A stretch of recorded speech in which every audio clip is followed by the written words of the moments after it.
Sir, gas सिलेंडरच्या किमतीवर टीका करताना मोदींचा व्हिडिओ शरद पवारांनी भरसभेत दाखवून मोदींवर घणाघाती टीका केली। आणि जर शरद पवार साहेबांचे व्हिडिओ आम्ही दाखवत गेलो तर किती कोलांटी उड्या त्यांनी मारलेल्या आहेत हे लक्षात येतील। मोदी साहेबांनी सातत्याने आंतरराष्ट्रीय बाजारपेठेचं प्रेशर असताना देखील जेव्हा जेव्हा संधी मिळाली गॅसचे भाव कमी केले आणि आंतरराष्ट्रीय बाजारपेठेत गॅसचे भाव खूप मोठ्या प्रमाणात वाढले तरी देखील ते स्टेबल ठेवण्याचं काम मोदीजींनी केलं। खरं म्हणजे गॅसचे भाव पास थ्रू करण्याचं पाप कोणाचं आहे?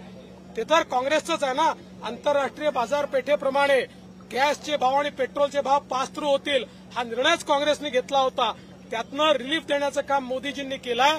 त्यामुळे पवार साहेबांनी आम्हाला हे सांगू नये, त्यांचे व्हिडिओ दाखवणं आम्ही सुरू केलं तर किती कोलांटोड आहेत हे आपल्याला लक्षात येईल। सर, कथित शिखर बँक घोटाळ्या प्रकरणी सांगितलं की एकनाथ शिंदेना ऑफर देण्यात आली होती कॅश की जेल, त्यामुळे आदित्य ठाकरे एकनाथ शिंदे असे म्हणाले होते की भाजपसोबत चला तरी पण गेले नाही। असं आहे, खुर्चीच्या ऑफरवर आपले विचार सोडणारे उद्धव ठाकरे आणि आदित्य ठाकरे आहेत, एकनाथ शिंदे नाही।